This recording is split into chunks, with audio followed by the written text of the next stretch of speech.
Yo, sleepers, Augiesaint here and welcome to the channel. Hope you guys are having a fantastic day, and I just want to share some essential base building tips and tricks with you guys that I have learned over multiple hours of building a bunch of different bases and restarting in the betas.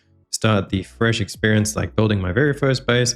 Just some annoying little things that I have learned that I wish to share with you guys, so you can skip that and you can just get straight to building a really productive and good looking base. So without further ado, let's just hop straight into it. First of all, let's actually talk about a good base spot. So when you start the game, you'll start somewhere down in this area and you'll make your way up to the Griffin's Reach. It's like right here by this trooper trainer, the Griffin's Reach trading post.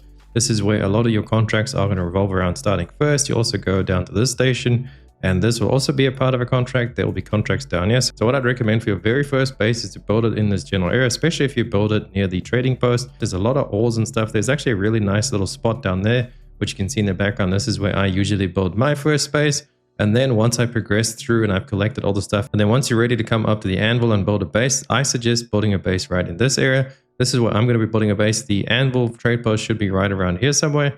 But the biggest point is right over there in between us. Is going to give you good access to this area later on, which is called Hagar Rift. You'll be going down into this rift, collecting the next tier of materials you need after getting all to the steel products and stuff, which will be through the anvil and everywhere like that. And then also you'll kind of progress your way up here. So you'll be doing quite a lot of trips between this area, between the anvil, collecting some of the lower tier ores.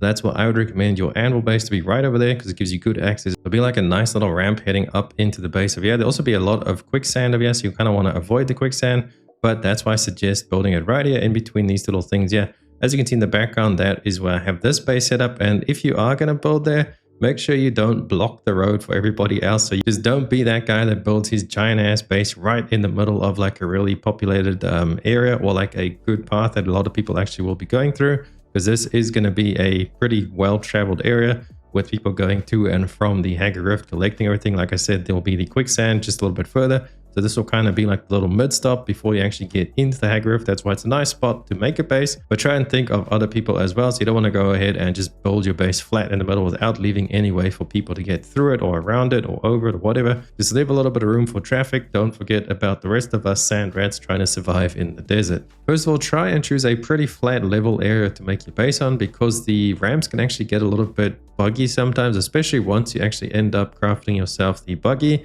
And then you make the mining laser on top of it. It's going to need a very big door to get in it. And sometimes if the ramp is like too steep, it's actually going to kind of bug out. And the mining laser is going to hit the roof, even of the big double door entrances. So it can be a little bit wonky sometimes. So try and avoid, building a very steep ramp. If you have to build a ramp, build the full ramp on the first thing. And then the second one, try and build like a little indented ramp, like a half ramp, so it's not as straight up right into the wall, and that might just help you out a little bit getting your buggy in and out of your base. Another trick is if you actually reverse the buggy in, it seems to be less buggy, pun intended. There's so many buggy in the sentence. But anyway, moving on, don't build your entrance to your base too close to the boundary. I know you can extend the boundaries later on, but early on, if you build pretty close to like the end of the subbeef, you can see the little blue there.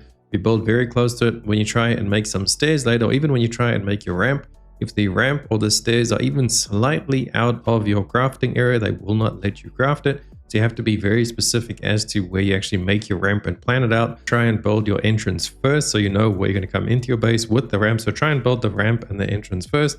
Maybe put down like 1 or 2 floor tiles, and that's where you think you're going to have your door, your entrance, and then try and build a ramp just to see that it all fits within your subbeef boundaries. And then the next thing I would say is try and choose like a really good layout, or have a good layout in mind for your base. A good example would be on the first floor, you want to kind of make your entry, so the big entry to it, and the garage for your ground vehicles, where you can also have a bunch of storage boxes for all the basic vehicle repairs and fuel and all that kind of stuff.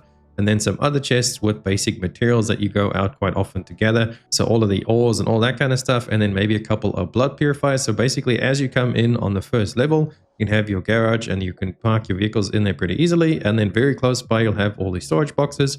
So you can just go ahead and quick dump all of the materials that you have gone out to go ahead and gather. And then also having the blood purifiers there, because most of the time you'll be coming back and forth with blood bags early on. You will definitely be wanting to refill your blood bags every single time you leave your base. Then you fill up your blood purifiers and they can start purifying the water straight away, because it is quite a lengthy process. So that's why I would say it's pretty useful to just have all that stuff right there on your very first level. And then leading up to the second floor, this is where I would start placing all the machines that you use to craft items. So like all your fabricators, and then also all your smelting machines that you would use. So like the chemical refiner, the ore refiners, all that kind of stuff, because you don't always want to be crafting that, but you do go up to the second level to start crafting all this. And then you can also set circuits in your base, which is another tip. I don't really have any footage of this for you right now, but basically how it works, you can see you have your storage box in there, and there is circuit 1 and circuit 1 over there. This is everything coming into the box, and then this is everything leaving the box. So it's like in and out. And I believe it goes up to 8 different circuits. And then you can also set this on machinery. So it's mainly important for setting this up on your storage boxes and the machinery, so they can kind of pull from the right boxes and then send them to the right boxes once they are done crafting. I will make a full in-depth video on that once we get into launch, because I totally forgot to actually record that with some footage explaining it better in the beta. So I don't really have any footage for you guys besides this in the background. So I'll definitely work on that once we get into launch, making another building guide, and actually quite a lot of building guides, because building is my favorite part in Dune, or any survival game for that matter. So stick around to the channel by subscribing. It helps me out and it keeps you guys up to date on everything Dune. Carrying on with the layouts, that's just one thing to keep in mind, is the circuits. So on the second floor, well, this is where we'll start placing our machines to craft all different items, our refiners as well to start refining ores and all that kind of stuff. And they also include water storage, because you don't really need to interact with that. It kind of just fills up in the circuit. That's another thing over there. You can control what water cisterns, which is like the water storage. If there's some things you don't want to be using all your water, then just set the circuits on those water cisterns to a different circuit, so you don't actually accidentally use all your water when you go ahead and start crafting something. And then moving on to the third floor, I would place stuff over here that you're not going to really interact with much, like the power generators, for example, because you kind of just want to make a bunch of power generators, especially early on, like I recommended in some previous videos, is stick with the basic power generator in early on progression, and don't craft the next up tier power generators, because they actually use stuff that is pretty hard to come by early on. This is just for like early progression. Instead, just craft more basic power generators. I'm thinking like, 5 to 10 basic power generators. And obviously those things are pretty big. So if you have them on any of your lower floors, they'll kind of get in the way of stuff. That's why I recommend building that on like your third floor. So pretty much like your top level floor, kind of like out of sight, out of mind again. So just have them hidden away somewhere on your third floor. All you need to do is interact with them and then load them up with fuel cells to keep them going, so your shields don't drop in the base, as well as, just keeping the rest of the base powered. And then if the third level is going to be your third level for now, early on, I would recommend not going really too much higher than the third level. That's what I'm going to do initially. Once we get to the anvil, we're going to set up a 3-story base. Well, maybe not right away, but that's all we want to eventually do once we get the Orni. And in saying that, this is where I would make a nice little area to land your ornithopter on the third level, as well as having all those power generators hidden over there. And then on the roof, obviously you have to make the entrance for the ornithopter. So you're going to have the force field in there, like the little shield to go through and land the ornithopter. And then if you have any spare space up on the roof, I'd go ahead and put some wind traps and stuff like that over there once you actually get into wind traps. So don't worry about crafting those too much on the roof right away. So that's all the minor tips and tricks I could think of for now. The main things being, try to avoid any like large ramps, like I said before, so you can get your vehicles into the base pretty easily. And then also make sure your entrance is not too close to the edge of your base, so you can actually go ahead and build a ramp and stairs and stuff to lead out of your base. Otherwise, if it's really on the border, it's not going to let you build your stairs there. Pretty annoying. And the next thing, like I said, is have your layout in mind, your first, second, third floor, where you want to start placing everything.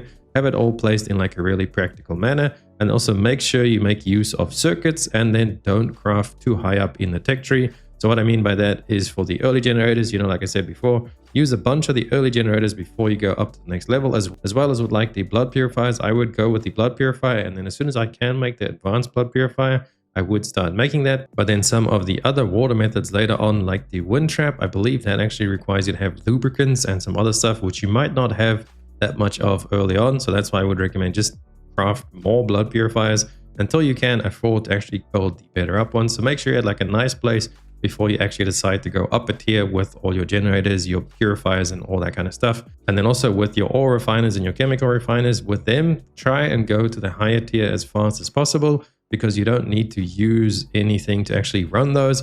But what happens is, when you craft with those, they are way more efficient, and they actually craft lower tier items much faster. So you see, for example, once you get the first ore refiner, and you can actually get the advanced ore refiner, the advanced ore refiner will refine some of the earlier ores much faster than what the basic one can. So with the refiners, I would suggest try and build those as high as you can. But with generators and purifiers, try and keep those to the lower tier once you can actually afford the higher tier ones. But that's going to be it for this video. If you guys liked it, please drop a like and a sub to the channel. It helps me out so much, and it keeps you guys up to date on everything Dune Awakening related, as well as join the Discord if you guys want to join our guild. There will be instructions in Discord how to join the guild, and also have some insider information like our Dune Awakening Bible, which is just going to be a Google Mega Doc with all a bunch of resources and information in it, which you can find the links to in the Discord, as well as the future videos. I just made this video right now before embargo lift, so I can't really go ahead and include it in this one. But in the next couple of videos and things, you guys will start seeing the Google Doc, or you can just join the Discord and you can start getting access there. Thank you guys so much for watching. Good luck out in rankers. Stay hydrated, and I will catch you guys out there. Augiesaint out. Run free and dive into the sky. Hear the